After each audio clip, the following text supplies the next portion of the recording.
Don't sit in that wheelchair. Annie spoke up. Mr. Whitmore, when your fiancé comes in a few minutes from now and tells you to sit in the new wheelchair, please don't do it. No matter what she says, don't sit down. Richard Whitmore looked up from the leather chair beside his bedroom window. His injured leg was stretched out on an ottoman, covered with a neatly folded blanket. He frowned. What are you talking about? Annie swallowed. Sir, I know this is going to sound hard to believe, but you have to listen to me before she comes back. Richard shifted in his chair and reached for his cane. What wheelchair? The one she wants to use to take you outside. Richard turned toward the far side of the room. Near the wall, beside the tall cabinet, stood his familiar wheelchair. It was simple, dark gray, with the cushion Annie had adjusted for him that morning. He pointed to it. You mean that chair? The one I've been using all week? Annie shook her head quickly. No, sir, not that one. Richard's eyes narrowed. Then which one? Annie stepped closer to the door and pointed down the hallway. There's another one. It's near the back entrance. Black handles, silver frame. Newer than the one you're using now. That is the wheelchair I'm talking about. Not this one. Not the one you've used before. Richard stared at her. Victoria ordered a new wheelchair? Yes, sir. Why didn't she tell me? Because she didn't want to give you time to ask questions. Richard leaned back slightly, studying Annie's face. Annie, my fiancé buying me a new wheelchair is not a crime. Maybe she saw the old one was wearing out. Maybe she wanted me to have something safer, something more comfortable. Victoria notices details like that. I know, sir. Then why are you talking about it as if it's a trap? Because it isn't just a new wheelchair. Richard rubbed his thumb along the handle of his cane. You've helped me in and out of that old wheelchair for days. You never said anything before. Yesterday, the day before, you weren't worried when I used it. So why today? Why are you suddenly telling me not to sit down? Annie tightened her grip on the glass in her hand. Because today is different. How? Because today, I heard what she planned to do with the new one. Richard's face hardened. You're talking about Victoria as if she's a criminal. Annie lowered her head for half a second. I'm only telling you what I heard. No, Richard said, his voice firmer now. You are standing in my bedroom and telling me my fiancé intends to hurt me. That is not a small thing, so I need to ask you something. And I want an honest answer. Yes, sir. Why are you speaking against her? What do you want from Victoria? Did she insult you? Did she say something to you? Are you angry because she gave you orders? Annie looked hurt, but she did not step back. No, sir.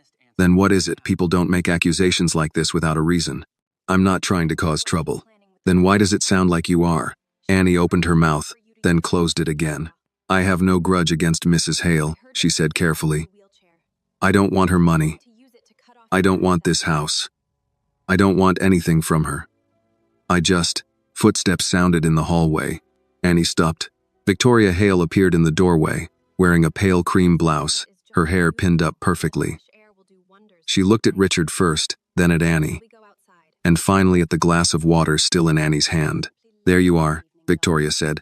I was wondering what was taking so long. Neither Richard nor Annie answered. Victoria's smile remained, but her eyes narrowed slightly.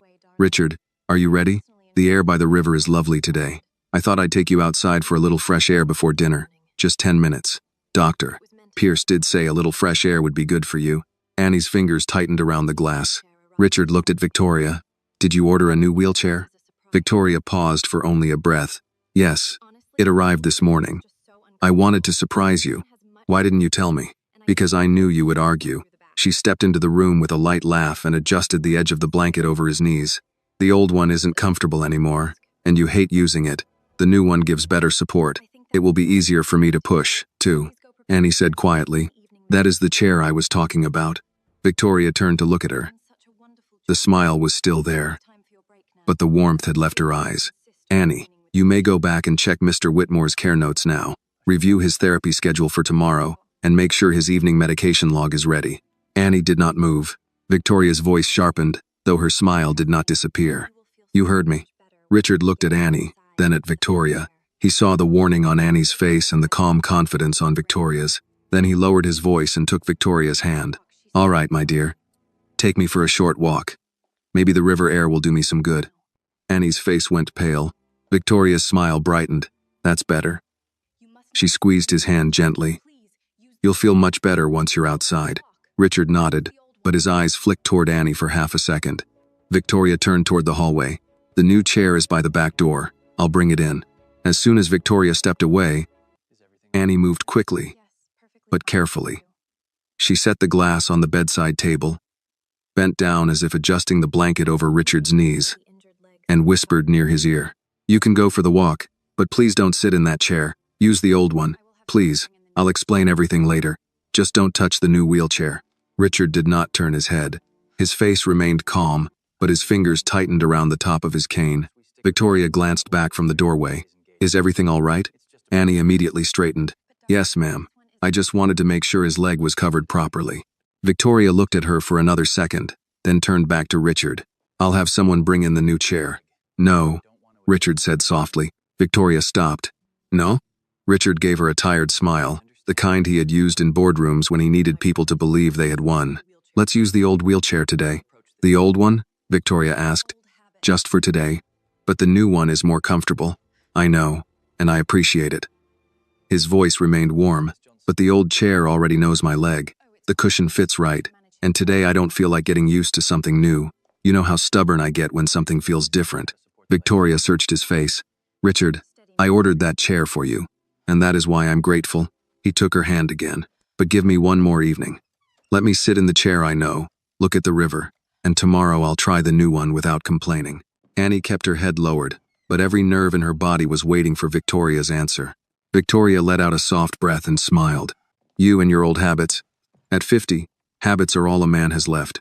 Victoria gave a small laugh, though it did not reach her eyes. "All right, we'll use the old one." Richard looked toward Annie. "Annie, would you help me transfer to the chair?" Victoria's expression tightened. "I can do it." "I know," Richard said gently. "But Annie knows how to support my injured leg.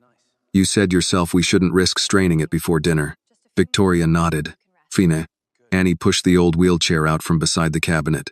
Her hands were steadier now, though her heart was still pounding.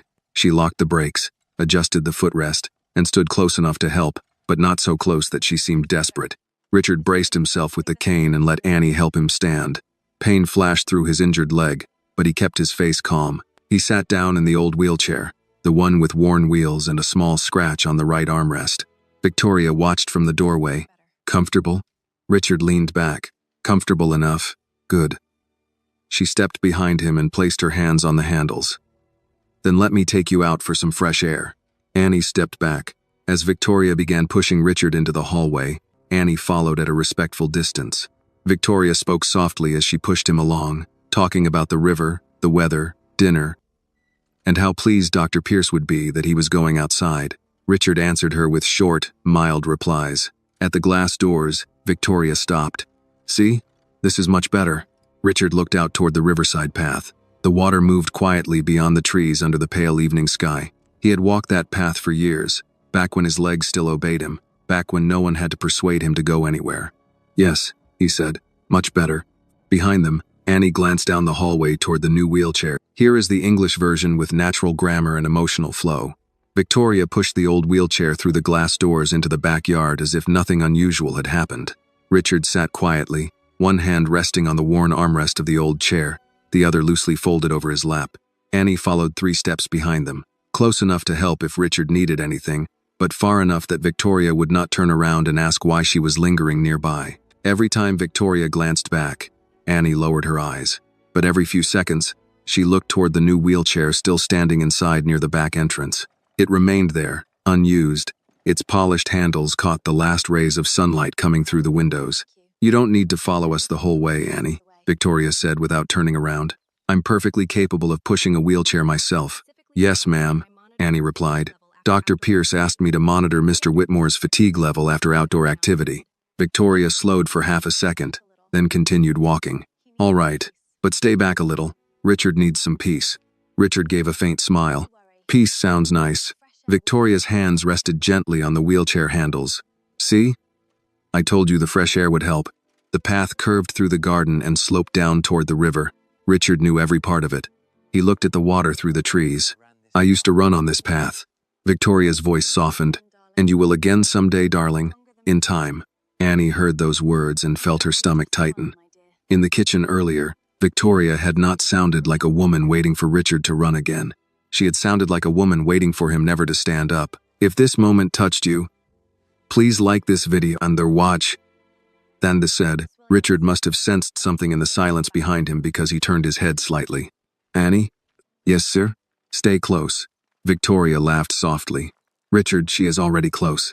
I told her to stay close. This time, Victoria said nothing. They reached the widest curve of the path where it ran closest to the riverbank. The water moved slowly and dark beneath them. A wooden bench sat under a maple tree, its leaves trembling in the wind. Victoria stopped the wheelchair beside it. There, she said. Isn't this better than sitting upstairs worrying? Richard looked out at the river.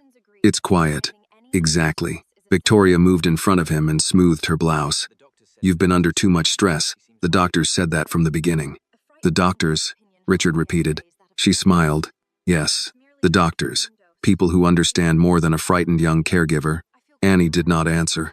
Victoria reached into her coat pocket and pulled out a small pill case. You forgot your afternoon medication. Richard looked at it. I thought I already took it. You took the earlier dose. This is the extra one Dr. Pierce prescribed yesterday. For nerve discomfort. Annie caught her breath before she could stop herself. Victoria noticed immediately. Is something wrong? No, Mom. Richard looked at Annie, then at the pill case. I don't want it right now. Victoria tilted her head. Richard, I said not now. It helps with the tremors. I'm not trembling. You will if you miss the dose. Richard was quiet for a moment. Then I'll tremble by the river like an impolite old man. Victoria's smile froze. Annie turned away to hide the relief on her face. For a few seconds, only the river made a sound. Then Victoria closed the pill case with a soft click. You're difficult today. I'm injured, Victoria. Difficult comes with the territory. She moved behind the wheelchair again. Maybe we should head back. No, Richard said. Let's sit here a while. You'll get cold. Annie can bring me a blanket. Annie stepped forward. Yes, sir. I can get it from the patio. Victoria turned immediately. No, I'll have someone else bring it. Richard's voice remained gentle. There's no need. Annie knows where it is. The two women looked at each other. Nothing loud passed between them, but something sharp did. Annie realized Victoria did not want her out of sight. I don't need it, Richard said. Stay here, Annie. Annie stopped beside the bench. Yes, sir. Victoria's fingers tightened around the wheelchair handles for a moment. Richard felt it through the frame. He turned toward Annie. How long have you worked in patient care? Annie looked surprised. Since my grandmother became ill. Officially, not very long. But I helped care for her for years. Did your grandmother teach you to notice things? She taught me not to ignore them. Victoria let out a quiet breath. That sounds noble, but noticing doesn't mean understanding. Annie looked at her. No, ma'am, but ignoring doesn't mean safety. Richard almost smiled. Victoria did not. A crow called from the tree overhead. The sound drifted across the lawn and faded over the river. Suddenly, Richard felt the weight of the house behind him. Let's go back, he said.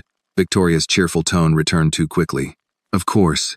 She turned the old wheelchair with more force than necessary. This time Annie walked beside them, not behind. Victoria noticed, but she did not tell her to move away. Richard waited until the glass door closed behind Victoria. The evening wind moved through the trees by the river. Somewhere farther down the path, water touched the stones along the bank. Annie stood beside the wheelchair, both hands clasped tightly in front of her. Now explain, Richard said. Annie looked toward the house once before answering. When I went downstairs for your water, I heard Mrs. Hale and Dr. Pierce talking in the service kitchen. Richard's face remained calm, but his eyes sharpened. They didn't know I was outside the door, Annie continued. Mrs. Hale sounded angry. She said the medicine changes weren't working the way she expected. The medicine changes? Richard repeated. Yes, sir. She said you were still asking questions, still paying attention to things. Richard looked toward the river again. Annie lowered her voice. Dr. Pierce told her increasing the medication more could attract attention. Then they started talking about another plan. The wheelchair. Yes. Richard did not answer immediately. Annie swallowed. Dr. Pierce said if the medicine didn't make you weak enough, the chair would finish it. Richard slowly turned toward her. He said something had already been put on the handles. Annie's voice shook slightly now. I don't know what it was. He never said the name. Then he talked about the wheel connection. Richard's hand moved to the armrest beneath his fingers. He said it was loosened, Annie whispered. Not enough to fail immediately, just enough to come apart after rolling for a while. The wind moved across the patio. Richard stared at her. You're sure you heard that? Yes, sir. You didn't misunderstand? No. You didn't imagine it? No, sir.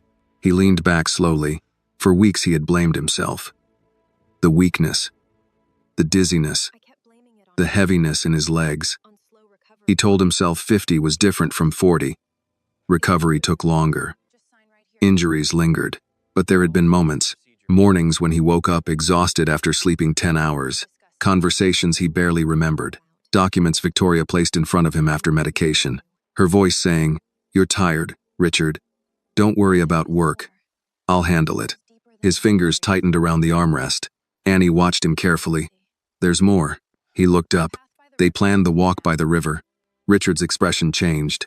"She said she would push you herself. Dr. Pierce said if something happened out here, everyone would think it was an accident." Richard looked down the path, the slope, the bend near the water, the uneven stone section by the bank. He knew every inch of it. A wheelchair losing a wheel there would not look strange. It would look tragic. He let out a slow breath. "And you heard all of this while getting water?" "Yes, sir. Why didn't you come tell me immediately?" "I tried." Annie looked down. "But I was scared." "Of Victoria?" "No." He waited. Of not being believed. The answer sat between them. Richard looked at her properly for the first time since she had spoken upstairs. Annie never interrupted. Never complained. She took notes, adjusted pillows, tracked medications, remembered appointment times better than most nurses he had hired. She was careful with people. People like her had to be. "You really think Victoria wants to hurt me?" he asked quietly. Annie's eyes filled, but she did not look away. "I think somebody does." Before Richard could answer, the glass door opened again. Both turned. Victoria stepped onto the patio carrying a light blanket over one arm. "I couldn't find Mrs. Keller," she said with an easy smile, "so I brought this instead." Annie moved back immediately. Victoria looked between them. "Am I interrupting?" Richard's face returned to calm. "Just talking." "About what?" He looked at the river. "Old stories." Victoria came closer and placed the blanket over his knees. "You'll catch cold sitting out here." Her hand rested briefly on his shoulder. Richard felt himself remembering another version of her. The woman who brought soup when he worked late, who sat beside him after surgery, who held his hand in hospital corridors. Either Annie was wrong, or every memory he had trusted had another face behind it. Victoria smiled at Annie. "You should go prepare Mr. Whitmore's evening medication." Annie froze. Richard spoke before she could answer. "No." Victoria looked at him. "I'll take them later. You're already behind schedule." I said later. The smile stayed on her face, but something in her eyes dimmed. "All right," she said softly. "Later." Richard turned toward Annie. "Stay with us." Victoria's head moved slightly. "Richard, she doesn't need to stand here while we sit outside. She's my caregiver." "I know." "Then let her do her job." Silence. Victoria stepped back. "Fine," she said. "Whatever makes you comfortable." Richard watched the river again. Annie remained beside him. Nobody spoke for almost a minute. Then Richard quietly reached into his pocket and pulled out his phone. Victoria noticed immediately. "Who are you calling?" He looked at the screen. "Frank." Her expression paused. "Why?" Richard slid the phone back into his pocket without dialing yet. "Because tomorrow," he said calmly, "I want him to look at that new wheelchair before I use it." Victoria laughed softly. "Richard, it's only a chair." He looked toward the house where the silver frame still waited beyond the glass. "Maybe," he said. Annie lowered her eyes. The river moved quietly below them. Inside the house, hidden behind polished walls and soft voices, something dangerous was still waiting. And for the first time since his accident, Richard Whitmore was no longer sure he was recovering. He was beginning to wonder if he had been managed. The river had turned darker by the time they went back inside. Victoria pushed Richard through the glass doors and into the house. Annie followed quietly with the folded blanket over her arm. Nobody spoke during the ride back. Only the soft sound of wheels rolling over the hardwood floor followed them down the hall.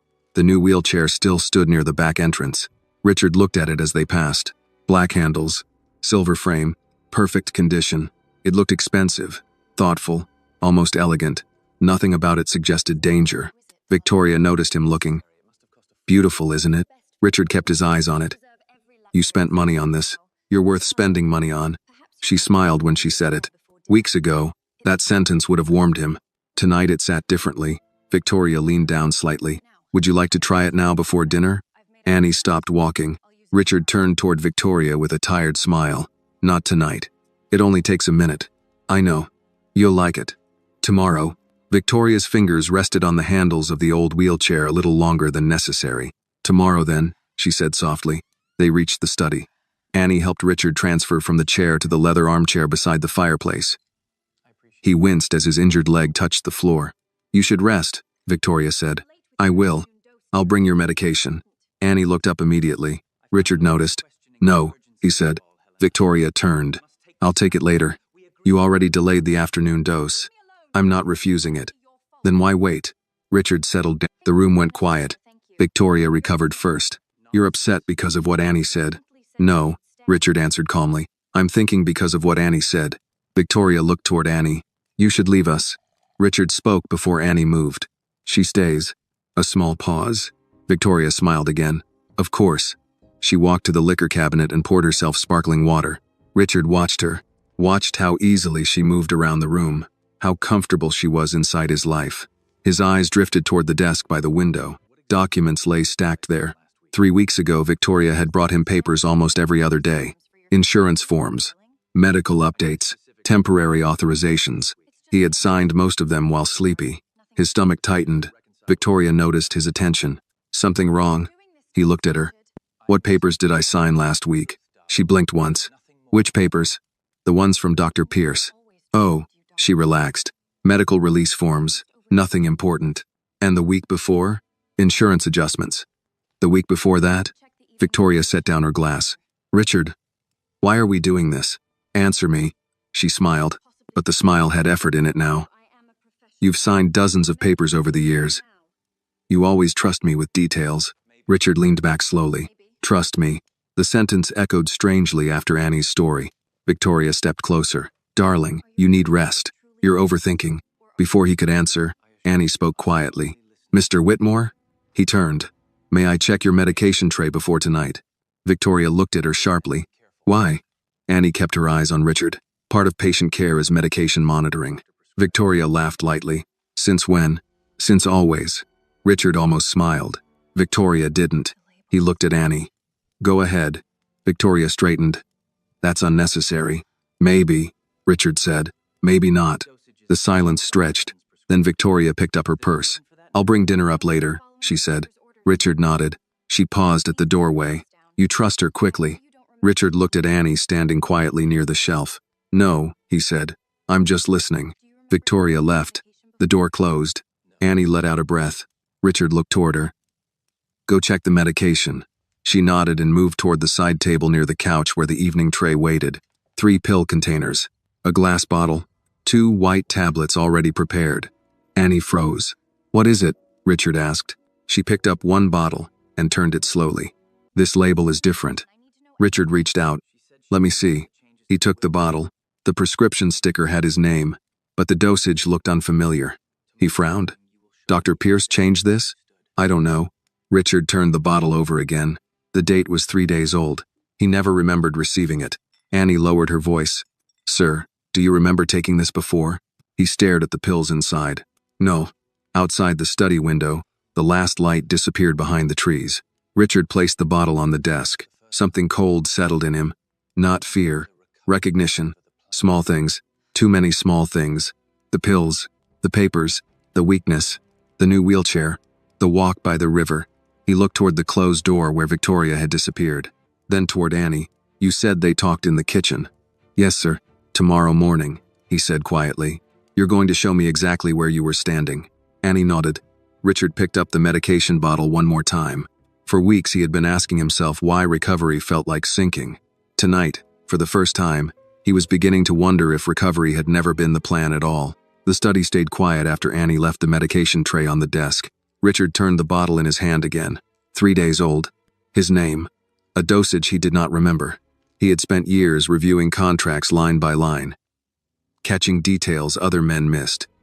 Yet somehow, inside his own house, he could not remember when a new medication appeared beside his bed. Annie stood near the bookshelf, waiting. "Bring me the rest," Richard said. "The rest?" "The medication from upstairs." Annie hesitated. "Now?" "Yes." She nodded and left. Richard looked toward the closed study door. Victoria still had not returned. He placed the bottle beside the lamp and leaned back slowly. His leg throbbed. Usually he would have taken something by now. Lately, there was always another pill waiting. Sleep better, pain control, muscle support, nerve recovery.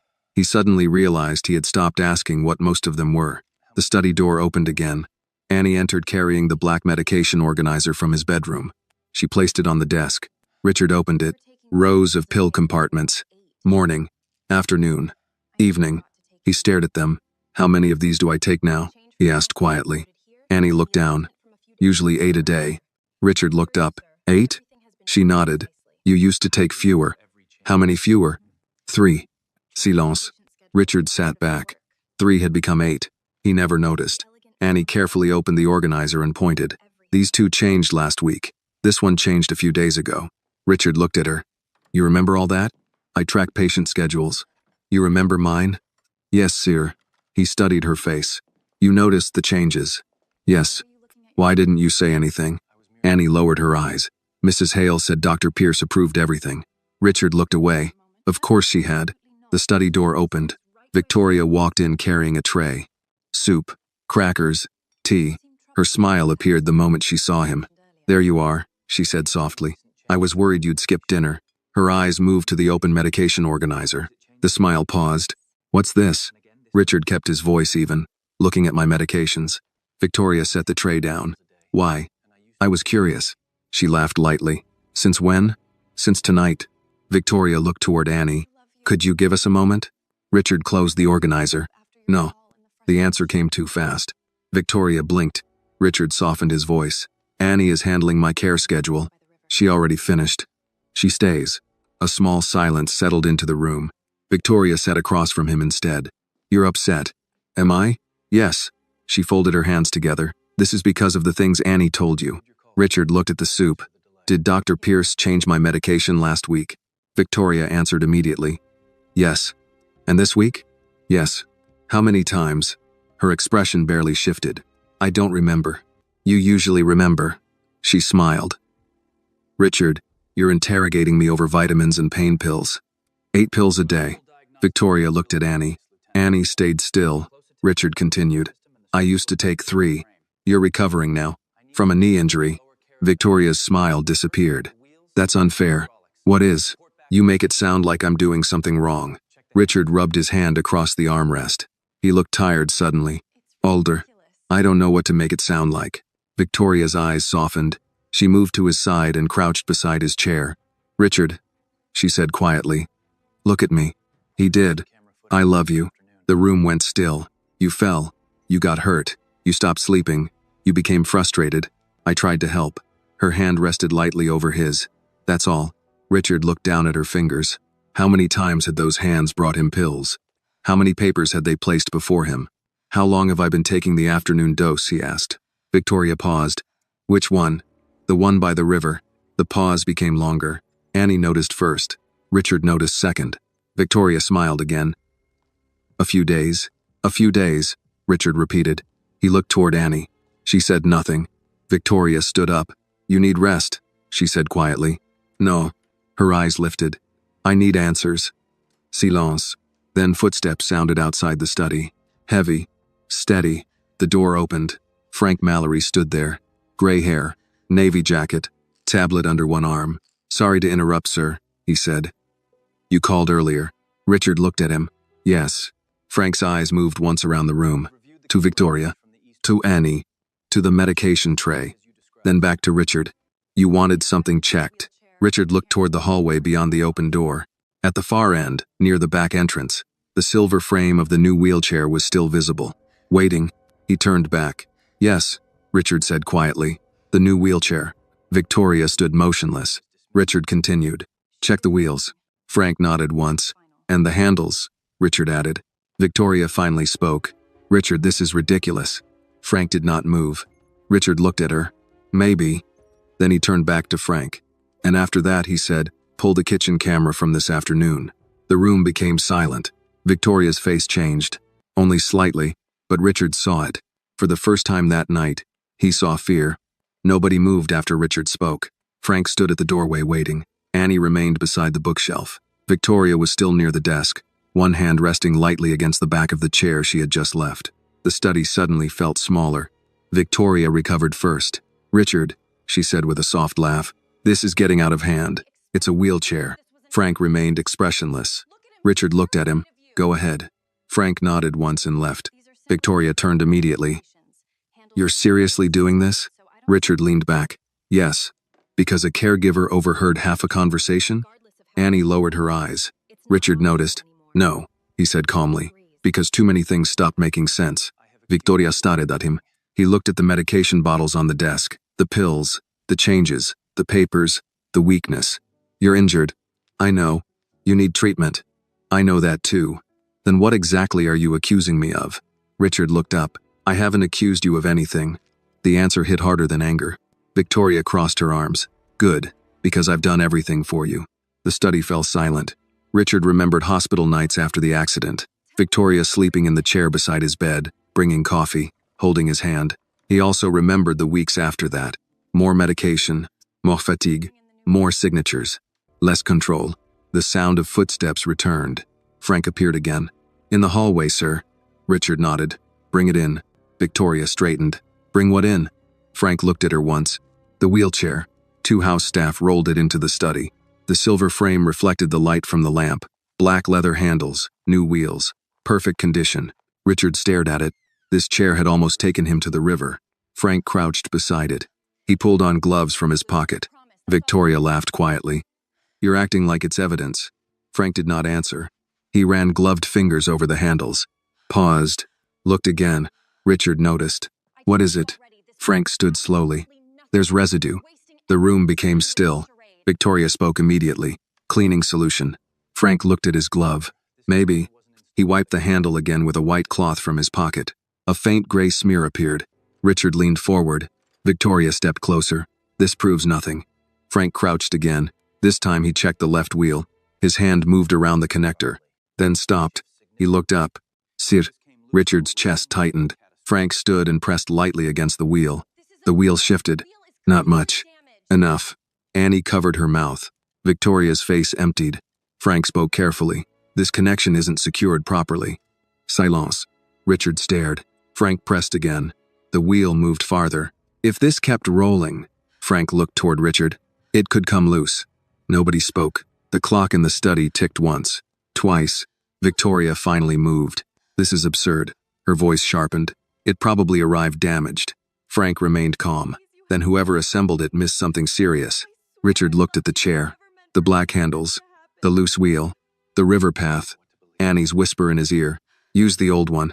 Don't touch the new one. He slowly turned toward her. Annie looked frightened now. Not because she had been wrong, because she had been right. Victoria stepped closer to Richard. Darling, look at me. He did not. Richard. Still nothing. I bought that chair because I love you. His eyes remained on the wheel. Victoria knelt beside him. Please. He finally looked down. Her eyes were wet. You can't believe I would hurt you. Richard spoke quietly. I don't know what to believe. The words broke something. Victoria stood. This is because of her. She pointed toward Annie. Ever since she came into this house. No. Richard's voice cut across the room. Everyone stopped. He looked at Victoria. Don't do that. She poisoned your mind. No. His eyes moved toward Annie. She warned me. Victoria stared at him. Frank stood beside the wheelchair in silence. Richard looked toward him again. Put weight in it. Frank nodded. One of the staff brought a storage box filled with books from the shelf. They placed it on the seat. Frank pushed. The chair rolled across the rug. Once, twice, 3 feet. Then, a metallic snap. The left wheel dropped. The chair tilted violently and crashed onto the floor. The box flew sideways. Books scattered across the carpet. Silence. Nobody breathed. Richard stared at the broken chair. If he had been sitting there, at the river, on the slope, his hand tightened around the armrest. Across the room, Annie's face had gone white. Victoria stood frozen. Frank slowly straightened. Then he looked at Richard. Sir, he said quietly, you were not supposed to come back from that walk. The room fell completely silent. And for the first time that night, Richard believed Annie. The broken wheelchair lay on its side in the middle of the study. Books were scattered across the carpet. One wheel had rolled several feet away and stopped beside the fireplace. Nobody moved. Richard sat motionless in his chair. He kept looking at the fallen frame. Victoria was the first to speak. This proves nothing. Her voice sounded thinner now. Frank slowly picked up the detached wheel. The connector was loosened. Or defective. Frank turned the wheel in his hand. Possible. Victoria looked at Richard immediately. See? Even he said possible. Richard did not answer. He was remembering the river. The slope. Victoria behind him. Her hands on the handles. The chair tipping forward. Water below. A newspaper headline. Tragic accident. He suddenly felt cold. Annie stood near the shelf with both hands clasped so tightly her knuckles had turned pale.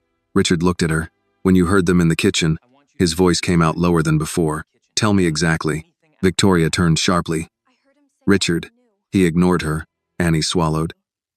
Mrs. Hale said the medicine wasn't working fast enough. Victoria closed her eyes briefly. Dr. Pierce told her increasing the dosage could cause questions. Then he mentioned the chair. Frank quietly set the wheel on the desk. Annie continued. He said if the medicine didn't work, the chair would. Victoria laughed once. This is insane. Annie kept talking. He said something was put on the handles. Then he talked about the wheel connection. Richard looked toward Frank. Frank slowly opened his hand. The glove still carried the gray residue from the handle. The room became quiet again. Victoria stepped forward. Cleaning product. Frank did not answer. Richard looked at Annie. What else? Annie hesitated. Say it. She asked if the river path would be enough. Victoria went still. Annie's voice dropped. Dr. Pierce said yes. Silence. Richard slowly turned toward Victoria. She looked at him as if the room had suddenly tilted. Richard. What was enough? Her lips parted. You know me. That wasn't my question. You cannot believe this. He leaned back slowly. Answer it. Victoria shook her head. No. Then explain it. I can't explain words I never said. Annie lowered her eyes. Victoria immediately pointed toward her. She's lying. Nobody spoke. Victoria looked around the room. At Frank. At Annie. Back to Richard. She wants attention. Richard remained still. She wants your sympathy. Nothing. She has been poisoning you against me since the beginning. Annie finally looked up. No, ma'am. Then why? Victoria snapped. Why do this? Annie's voice trembled. Because I was scared. Scared of what? That you would kill him. The room froze. Victoria stared at her. Richard closed his eyes. Not because of the accusation. Because Annie had said the sentence he was trying not to think. Kill him. The study door opened suddenly. Dr. Malcolm Pierce walked in carrying a leather bag. He stopped. Everyone turned. His eyes moved to the broken wheelchair on the floor. Then to Victoria. What happened? Nobody answered. Frank stepped between him and the chair. Dr. Pierce looked at Richard. You called? Richard opened his eyes. No. The doctor frowned. Victoria moved first. Malcolm. Richard looked up sharply. The room stopped again. She realized it immediately. Too late. Frank looked at her. Anya started. Dr. Pierce's face changed. Richard sat very still. You called him Malcolm, he said quietly. Victoria opened her mouth. No words came. Richard looked toward Dr. Pierce. How long have you been here? The doctor adjusted his grip on the bag. I was nearby. Victoria asked me to stop in. Richard turned slowly. Why? Victoria recovered enough to answer. Because of your medication. The medication I said I wasn't taking tonight? Silence. Richard leaned back. Piece by piece. Wheel. Medicine. River. Now this. He looked toward Frank. Lock the study door. Victoria stared. Richard? Do it. Frank walked to the door. The lock clicked. Nobody moved. Richard looked at Dr. Pierce. You changed my medication? The doctor nodded carefully. Yes. How many times? A few adjustments. 8 pills a day? Dr. Pierce hesitated. Richard noticed. You remember prescribing them? The doctor looked toward Victoria. Only for a second. Richard saw it. So did Frank. Annie lowered her eyes. The room had changed. Nobody had said the word conspiracy. Nobody needed to. Richard looked at the broken wheelchair again. Then at Victoria. Then at Dr. Pierce. His voice became very calm. Tomorrow morning, he said, we're reviewing every medication, every camera, and every paper signed in this house. Victoria took one step forward. Richard, please. No. His eyes remained on her. For the first time since my accident, he paused. I want the truth more than comfort. Nobody spoke. Outside the windows, the river moved through the darkness. Inside the study, something else had begun moving too. The version of Richard Whitmore who trusted without checking was disappearing. Nobody spoke after Richard finished. The study felt different now. The broken wheelchair still lay on the carpet, one wheel detached beside the desk. Dr. Pierce remained near the door with his medical bag in hand. Victoria stood by the fireplace, arms folded tightly. Richard looked toward Frank. "The cameras," he said. Frank nodded. "I can pull them now." Victoria stepped forward immediately. "At this hour?" Richard looked at her. "Yes. You're tired." "I am. You need sleep. I need answers more." The words landed hard. Frank placed the tablet on the desk and connected to the house system. Annie moved quietly beside the bookshelf, saying nothing. Dr. Pierce finally spoke. "Richard, perhaps this should wait until morning." Richard turned. "Why?" The doctor hesitated. "You're emotional.